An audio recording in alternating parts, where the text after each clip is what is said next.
Following a management buy-in transaction, Aig became the CEO of Nigeria's Access Bank in 2002 and led its transformation from a minor player into one of the country's top 5 banks. Since retiring as Access Bank's CEO in 2013, Aig has focused on building the Coronation ecosystem, a unified financial services platform which he established through the Coronation Capital Cornerstone Fund. He's chairman of the board of trustees of the Financial Market Dealers Association, also known as the FMDA, and was founding chairman of the FMDQ Security Exchange. He was elected council president of the Nigerian Stock Exchange in 2013, becoming the first African to chair 2 national exchange platforms. He was appointed a member of Oxford University's Blavatsky School of Government International Advisory Board in 2017. He holds a law degree from the University of Benin, my home city, and was called to the bar in Nigeria. He also holds a Triumph MBA, and I'm just getting one, and it's a lot of hard work, awarded jointly by the London School of Economics, the New York University, and the HBS Paris. Aig is the author of the best-selling novel, Leaving the Tarmac, Buying a Bank in Africa. Mr. Aig-Imoukhuede, we'd love to welcome you to the stage, and thank you for being here.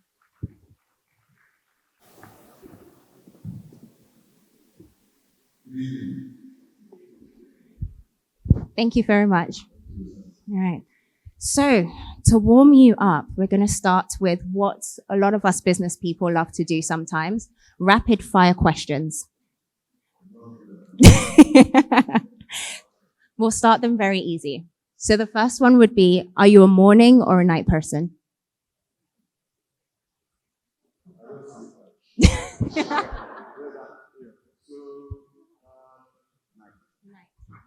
This one causes a lot of contention in my family, and people might tell from my accent I grew up in the UK. Liverpool, Chelsea, Manchester United, or thank you. All right. We can go home now. Have you ever worn socks with sandals?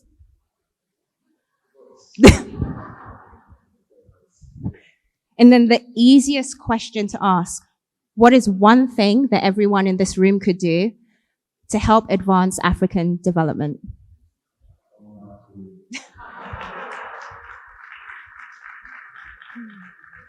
All right. So I must confess to being a fan.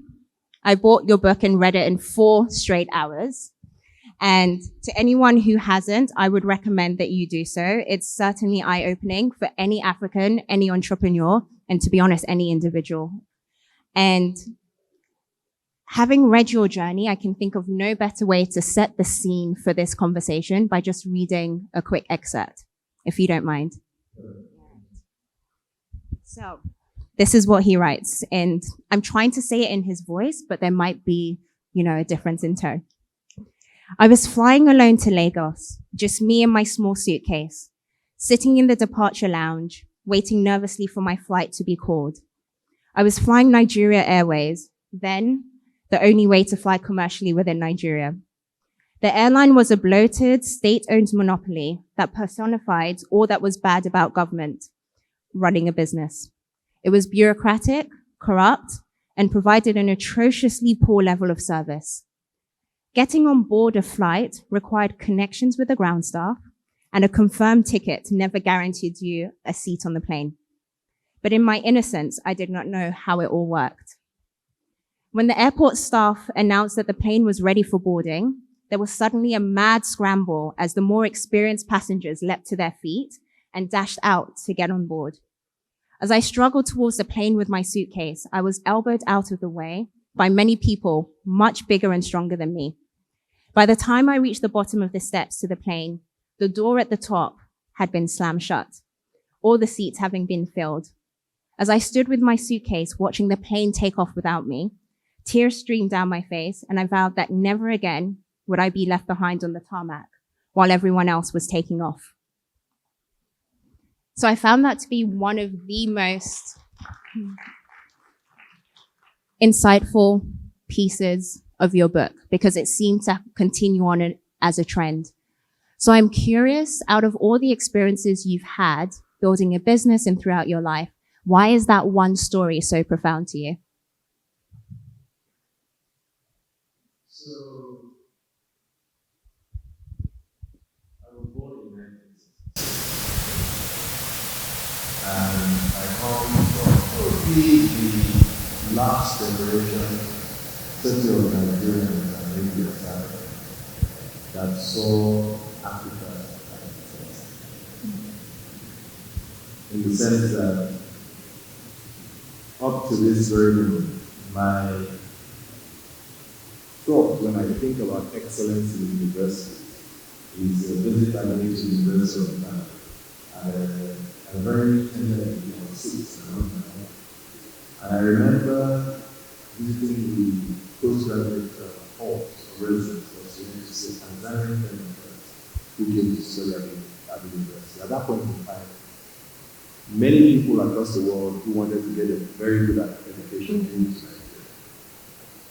And I remember, eating a meal in the cafeteria. I remember walking by the swimming pool with the 3-level diving boards.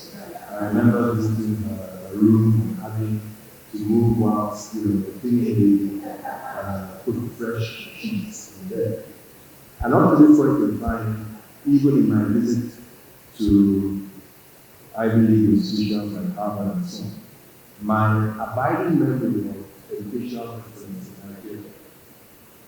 The country I come from is a country where my uncles and aunts, ordinary men and women, were people who, kings and queens invited to paint portraits of them.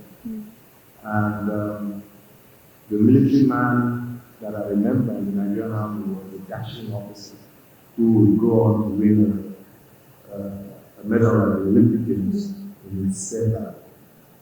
That's the country I live. And for me, there was no reason why as a Nigerian I couldn't be anything in the world. And I speak for every Nigerian generation. Now, as a 10-year-old, you get to the airport and have everything that you need to get on the plane.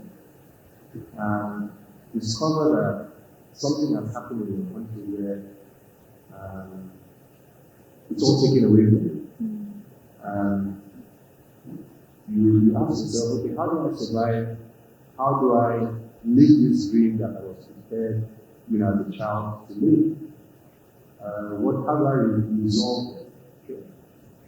Leaving the tarmac is not a resolution that says, okay, fine, you transition away this, British existence as a people, and therefore I'm going to be King Kong and beat everybody to get to the next level.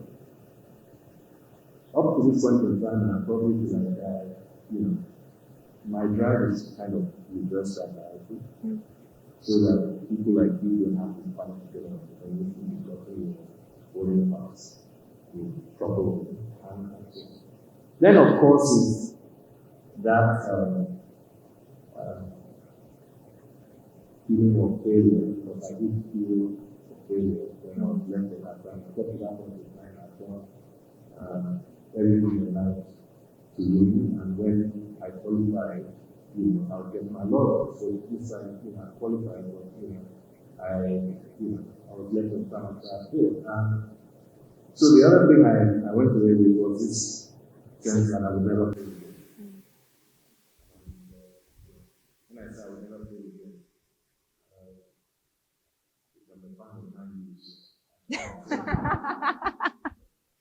It's all about timing. Manu's time to come back is still coming. So a lot of times when we speak to founders, we focus on the glamorous side of the entrepreneurship journey. So I'd like to actually ask you a couple of questions about some of the risks you took along the way. So for some of the audience who don't know Aig's background, when Aig and Herbert, his partner, were going through the process of putting together the transaction to purchase Access Bank, you were both working for GTB. And when the management found out, they called you into a meeting. And the culmination of that was you both resigned with immediate effect. Had you planned for that alternative? How did you ensure that you were both on the same page going into that meeting? And possibly more importantly, what did your family say when you came back home? Great question. You know, the epiphany of the access bank story started here in Boston. Actually started off at Harvard for 2 years. And if you went to Nigerian university at my time, being an entrepreneur was certainly not the thing you were forced to prepare to be. It was not the thing to be. The thing to be was a professional and to strive, for professional achievement. And then, of course, my friends and students and most had to do the same thing. And so when I got into my banking career, I rose very rapidly as the head in GTB. By the time I was 33 or 32, I was a member of the executive committee of the bank. I'm a deputy director and so on. And I was very close to the founder of the bank. So we formed this great friendship, Herbert and I, exerting ourselves to top profession. So anyway, I came here, and my brother-in-law, who had just finished MBA, gave me a book by another Harvard MBA, his name is called Bio. And the epiphany was I read this book and I just described about my book. I read it about 2 times a month. And the next day I read it there. And it tells you that if you want to continue to be this highly paid executive, profitable, if you want skin in the game, this book will tell you how to buy your own company or buy the company you work for. And I read it and I realized that that's what I wanted to do. But I knew that I couldn't buy it. They were going to be another. Anyway, so the first thing I had to do when I got back was to convince her to think the way I now thought. And I say in my book that I believe in entrepreneurial principles of how to. And then we started with so on the time that we were in the bank, when we started to look for another bank. And this hadn't been done by anybody. Nobody had made it such a profession where you are in employed and you are seeking to buy another bank. Fast forward, this was 2009, I was here. Fast forward to 2002, around about March, when they learned that we had effectively reformed this bank, even though we were still employees of it. And we just celebrated 20 years of that thing, March 22nd, 2 days ago. And thank you. And at one point in time, I think the first thing that really upset Polanta is that they seem to be the last people in Nigeria to realize that we bought another bank. And so there was a showdown, and they asked us to come and talk. And they asked us to do something. What do you intend to do? And they were, so it was very emotional with the betrayal of thoughts and but we're just ready. Now, your question is that let's assume they put you in 2 different rooms. Yeah. You have answered the same way and so on. And were there any moments where you could have changed your mind and things like that? Let me tell you the mind of an entrepreneur that succeeds. If you're an entrepreneur, right, and you don't go through a Noah type moment in your life, I think you should go back to work for people. So remember Noah. Imagine that you're Noah and you have this epiphany to build an ark. And everybody's watching you, first your family members, then your friends, and then your neighbors, and as it gets larger and larger, people are saying, what's wrong with this? Okay? That's what entrepreneurship will always be at the point of time. Okay? Your conviction has to be so strong. Okay? It has to be deeply religious in its foundation, that when people laugh at you or question the wisdom of what you do, right, that conviction is what sees with you. And so, if you separated Herbert and I, or I guess any other entrepreneur who had sown that practice, you would give the same answer. Same answer like, Noah, why are you building this app? I must complete it, because one day I will be in it, all right, and you guys will be. Anyway, I won't finish. So for all of the Africans here, or those who are doing business in Africa, we know that the regulations on the continent can sometimes be very complex and often opaque. As you were building the bank, how did you navigate that? I wouldn't say that the regulations in Africa are complex or less complex than here. And neither would I really say that. I think the issue is simply this. If you think about development and regulation and policy being a necessary component in shaping the market or shaping the society of a nation, okay? Every nation or every society will have regulation.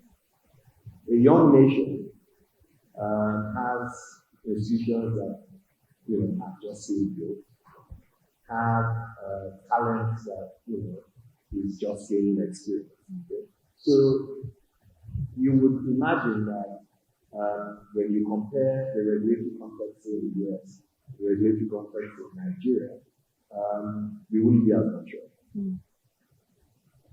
Now, my approach to regulation has simply been this. I have as much a vested interest as the regulator in making the market work, and I let the regulator do it. Okay? And I go further to make it my business to understand regulation and seek to be in a position to assist that regulator or policy maker do what is necessary to make the markets function. To a large degree, through the course of my career, and I'm talking since 1988 when my career started, if you know what you're talking about and you can show that it's good for your country, more often than not, the government and the regulators will work with you, okay, towards that better country goal. I'll give you an example. If you think the International Financial Reporting Standards in Nigeria were adopted following our CEO of Access Bank, the board idea that we would push and lobby, okay, for the adoption of IFRS 15. And the reason for this was that we had gone into international capital markets maybe 3 years or 4 years, and when we went to the international capital markets and we were producing our accounts based on GAAP, they just said no, it has to be IFRS. So we were producing 2 sets of audited financials, okay? And we said this is not sustainable. And so we brought everybody into the room, central bank governor, minister of finance, and they're okay. And and we had this national summit on IFRS. Now we made a recommendation at the end of that summit that Nigeria should adopt IFRS. Everybody, it wasn't me or me. Nigeria should adopt IFRS within 18 months. 1 week later, these guys went to the Federal Executive Council and said Nigeria should adopt IFRS principles in 3. So my message to you is that it's no good, particularly for the Africans in the room, looking at our regulatory context, which is going through a growth phase and development phase, and throwing doubts at it. Come back home and let's all fix it together. I'd like to pivot slightly and talk about the role of relationships in your life. So there will be 2. The first will be choosing the right business partner. What did you look for in a business partner, and how did you know that Herbert was the right one?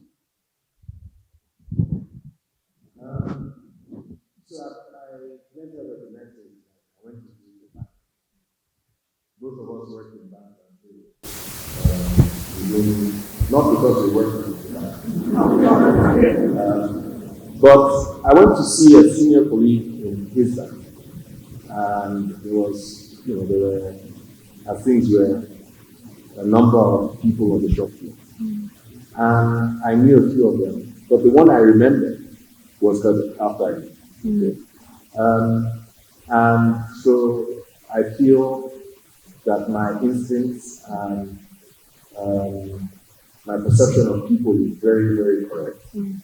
And so we start a relationship from there. I remember, if you look at my bachelor's eve, when we get married, it's 24. My bachelor's eve photographs. There's this ritual where they pour, at least I don't know if they do that here. They pour all types of crap on the groom to be, and stuff. And there's this picture where you see all my friends pouring beer on me, but Herbert is the one pushing them away. Okay. And so we also have very similar backgrounds. Our friends, civil servants, born in the same year. He's a few days older than me. Went to school in the north of Nigeria. So I guess, we shared a similar DNA in many respects. Okay. Now, obviously, you look for somebody who is competent, okay, and who can play whatever roles within the partnership that you may have to play, right? But the final decision as to Herbert came down to this. I'm very much a legacy person. The impact that I make is more important to me than anything. Yeah. More important than money and so on. And by impact, it's just simply that, sometimes somebody is going to ask, was the world a better place just because we were born? And even if that means that I helped, two kids, who had no chance of getting to school, to go through university, that's impact.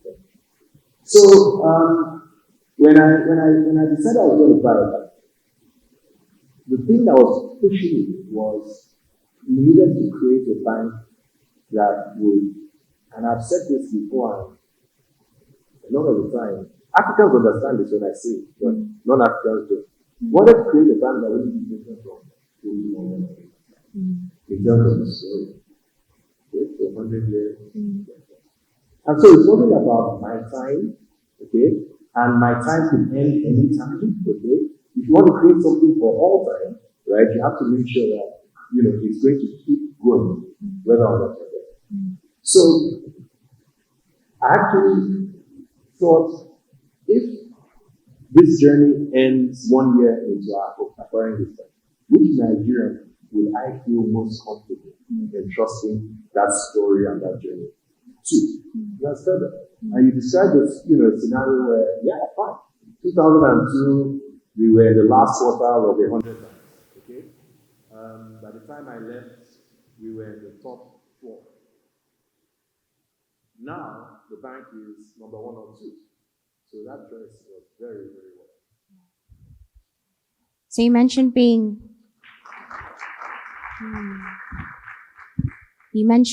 a legacy guy. So the other type of legacy is your family. And a lot of women usually get asked how they juggle being a working mother and wife. So I want to flip that to you. How did you juggle being a working father and husband?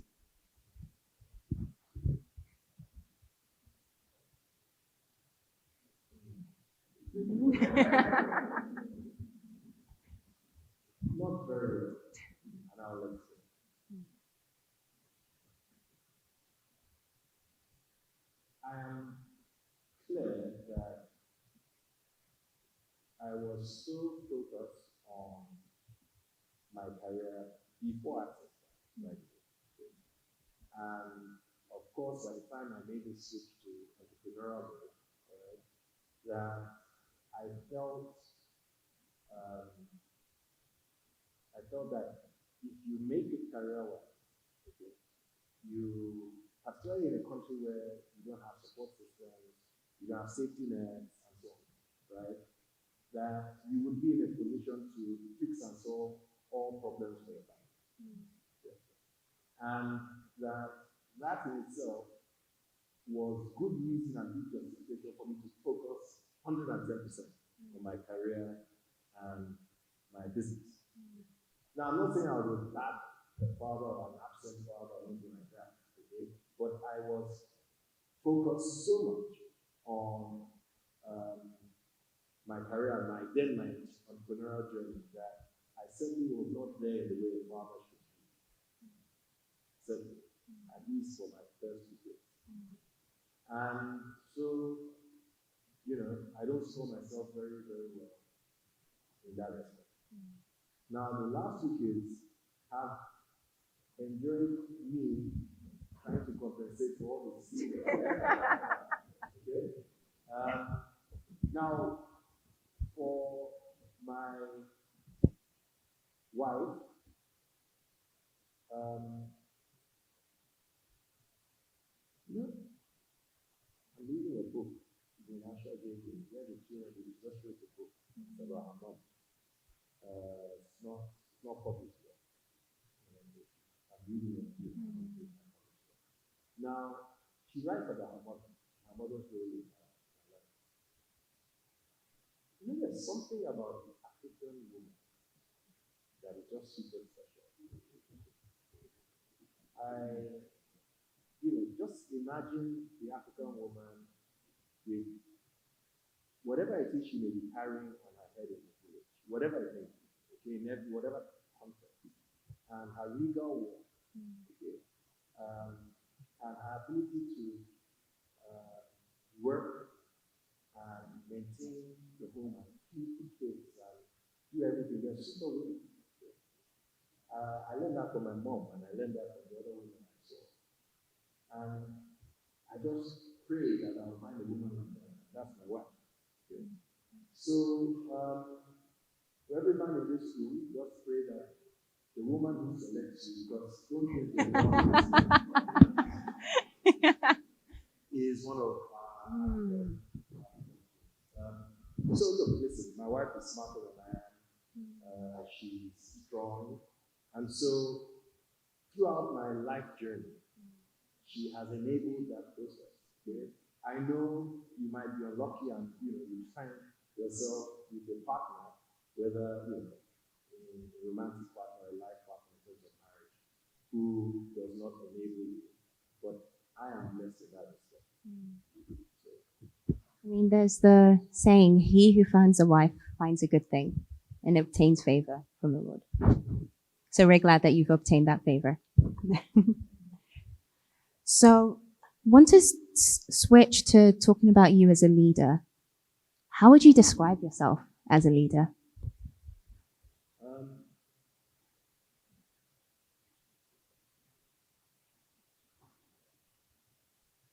I'll tell you how to do this. That was not my question.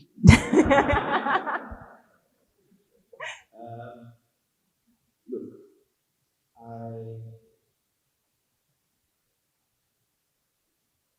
I lead from the front. I'm like an Israeli general, even now. So they have, when they were very much in combat, I'm talking about building Israel as a nation. Israeli generals have a very high mentality because they are meant to go into battle, they lead from the front and they take the bullets. Okay? And so first of all, that's my style. Fortunately, I've been able to survive many bullets. So first of all, I lead from the front. The other thing is that my default setting as a leader is excellence. So I mobilize people around the concept of excellence. We are in this to do what hasn't been done before, or at standards that haven't existed like this before, and so on. So that tells you I'm also a very demanding leader. I like to reward, okay? And I like to reward equitably and fairly. So I'm not the kind of person who believes in I don't win people over by giving them gifts and things like that. That's not my style. My style is that, see, we're going to build this, or we're going to bake a pie, all right? We're going to make sure it's very big, all right? And it's enough for all of us, okay? And once we've agreed, this is what we're going to build, we are going to have to agree what's in it for you. And I will die, right? Rather than seeing cheated on what we've agreed with. And that, so, working with you is for me. It's not an easy thing. I have very, very, what's the word? Bold and ambitious, audacious goals. So you've got to be courageous also. So, but then somehow I think I've been able to manage with people. I still have a few people who follow me into that. And answer your phone calls. I've been answering phone calls now. I keep them that when they call me back, after I've called them 4 times, I say I've really changed because in the old days, they answered the question. So I guess also that means that I'm also mellowing. Well, that fits in with our conference theme of reimagining the road ahead. You've mellowed as you've gone through the roads. And that's where I'm going to take the next set of questions. So you became an owner of Access Bank at 36, right? And within the African cultural context, we all know that that there's a lot of importance placed on seniority and respect. And we have a lot of young people in the room. Do you think that sometimes that importance we put on seniority can act as an impediment to growth for young people? And what role should those who have tried, tested, and been there, what should they do in order to, pull younger people up the ladder? Generally in Africa, if you really interrogate the career and trajectories of very brilliant people like all of you, you will find that Africa is prepared to accept people at very young ages in very, very senior or very powerful positions. So that's not an African problem. We've had many, many, many people who have done it. Most of the people you know and you read about, right, actually got into significant roles of influence in their late 20s and early 30s, men and women in Africa. The issue really is about, okay, when you get there, how do you make sure that it's not an impediment to your making an impact? Now, I'm a very religious person. I very much believe in my Christian faith. And there's this message to anybody in this room that if you've been invited to dine with kings and use the king and queen simply as a metaphor for being older than you. So if you are interacting with people who are much older, earn the right to be there. Don't feel entitled, even if, by the way, you may be the most brilliant person. It will always be there. You must be much older than your years. You must think and perspective.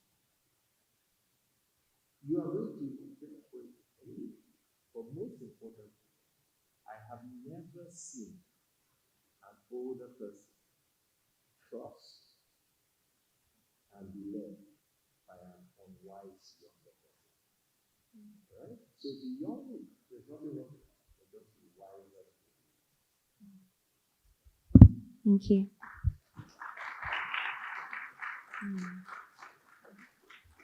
So, in many ways, some countries in Africa are in a worse state today than they were a couple of decades ago. In some ways, they're better. And this is, of course, a business conference. So what are some of the responsibilities that the private sector has to fill the institutional voids that we have, to help build, sustainable institutions, and also to solve social inequality across the continent. So, and I'm sure you must have done courses at graduate level or postgraduate level on the political economy. And in every society, you have typically 4 to 5 segments and classes of people. You have the political class, you have the business class, you have the intellectuals, you have the military class, and then you have the civil service. Now, the most powerful of all these segments of people, consistently over time, and most influential of every society, or societies that advance, actually are the civil service. And where you have a very capable civil service, you tend to have great advanced societies. The British learned this, and even before that, the Romans, the Greeks before them, that's where they learned it from, the British learned. So, in our case in Nigeria, pre-independence, we have one of the strongest civil services in the world. Ditto for some other African nations. And if you look at, on relative terms, the living standards of Nigerians, so health, education, infrastructure, and even just income, all right? Nigeria, as you said, was in a much better place post at independence, in relative terms, than we are today. So even though, yes, we live longer as a Nigerian, so we've moved from maybe life expectancy of, I don't know, maybe 39, at independence to 54 now, all right? But when we were 39, the rest of the world was not too far from us. Now, at 54, nations like advanced nations are living, people have a life expectancy in their late 70s and early 80s. So you can see the gap in relative terms actually is widening. So for me, the private sector has grown and plays a significant role in African society. But the private sector has to understand that if truly you want to create a country or a continent that is not left behind. So they are making progress, but they're like a train that is moving at a very slow rate compared to the rest of the world. So we are making progress, but actually maybe we are regressing. So the private sector has to, in its own interest, take a much greater interest in how the civil service, and then maybe to another degree the political class. And that's what I have spent a lot of my time doing. Let me give you an example of something that will shock you. I learned when I started working with the civil service 5-6 years ago that the civil service stopped doing inductions for new employees around about the 90s. So everybody who has been recruited in government in Nigeria from, say, pick a year, let's say 1997, up to this level, has resumed into a role and has never been told what they do, why they do it. I'm not kidding. So imagine if you join, I don't know, maybe Harvard University as a lecturer, and you've never been told the history of this lecture. You've never been told what university lecturers do. You've never been told what the code of conduct is. Right? And you build on that, this layer upon layer and layer of ignorance as to your primary function. Okay? I'm telling you this at the most basic level. Okay? Is it a wonder then that you go and you say to a clerk or whatever, why aren't you performing? Because you have a creed of performance skills or you. You never told them. You never told them what service is. You never did. And yet you want them to serve. And then you want them to serve in the same way and manner that service is given in Singapore, where, right, this civic understanding of what service is taught at primary school. And so, we're trying to write that. Fortunately, in Africa, we have very, very little. So it's not the intelligence as the issue, it's the lack of investment in this field. And so I've dedicated, I spoke to my strong wife. I said, you know what? You are the brains, you will drive the process, I will work to kind of try and fund it, okay? And if we begin to make investments in the civil service and other Nigerians see it, maybe the government will wake up and maybe other Nigerians will pile it. Guess what is happening? So my goal is that we started this 5 years ago. So my goal is that after 20 years, okay, out of the 4,000 most senior civil servants in Nigeria, okay, we have trained 3,000. 3,000 of them at world-class levels and created an alumni, not different from the for these guys, they're self-reinforcing. And I think that with those type of structural intervention, you can begin to see hope. That's the kind of thing that Nigeria must do. So, one class just graduated.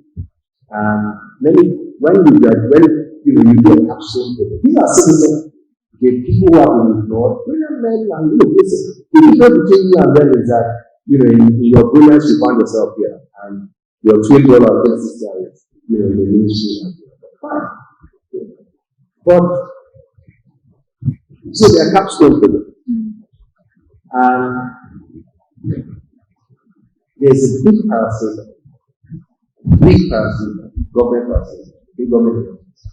And one of these 49 out of 50 people, 1 billion. Her capstone project was to introduce a culture of rewards and appreciation in her agency. And she brought a brochure of the first employee appreciation event that has ever happened in this agency. And the CEO of this agency said, history is going to that he actually noted that I can't believe how we function before rewarding people. Imagine that. You understand?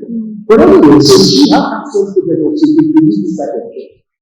And her CEO accepted it, has instituted this reward system. And again, so you may think it's small, but what they've taught you in other business schools, that's how change is. So imagine how we incorporate this new way of thinking in those who are going to run Nigeria. Okay? In 20 years' time, I am confident that the civil service, the most powerful segment of society in our country, is going to change. You stole my last question. I was going to say that, everyone here is here because they love Africa. They care about Africa. They've lived in Africa. They're concerned about Africa. They potentially want to find an African partner, business or otherwise. But they're here because they were interested in unpacking the theme of reimagining the road ahead. What do you hope and pray and wish that road ahead looks like in the next, I guess you said 20 years for the civil service, for 20 years for all of us here? And that will be my last question. Thank you.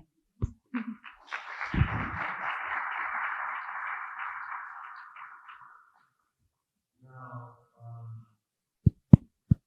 I have a few visions for you.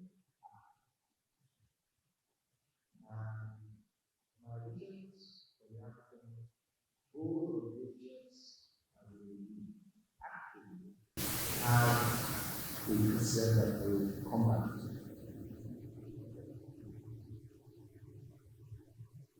One is that Africa must close the gap between our continent and the other. And I didn't even say, we must see at the same time, but we must do it. There is a radical way of doing it. People to make the rest of the world do it. It's not the total scheme of things. It's not the rest of the world. It's just that I'm yet to see what power of persuasion are going to do it. To get them to do that. Found that for someone who may have a gifted generation, these are who will be able to do it. Things, it's not good. It's happened before after war. But anyway, so the only way that Africa is going to change is if we have the critical mass of highly capable people fighting. The really that is taking place now has to be very well. Because I can begin to see huge gaps in the past. Huge gaps in the past. What is the world of the past? And we are going to prepare, This world is simply a world where talent is everywhere. And content are living wonderful about content that Africa are basically my lesson is that difficult to we need to find a path to getting talented people to come and occupy religions go to the public. I don't have a solution as to how to Africa invest from in terms of those who have left and those who are here, as well as to stem the way that people are brilliantly growing up. I don't know. What I can tell you is that if you think about Manchester United and imagine our problem in terms of our ability to attract talent and what are they doing. Then the other thing is to say that when I think globally, and I think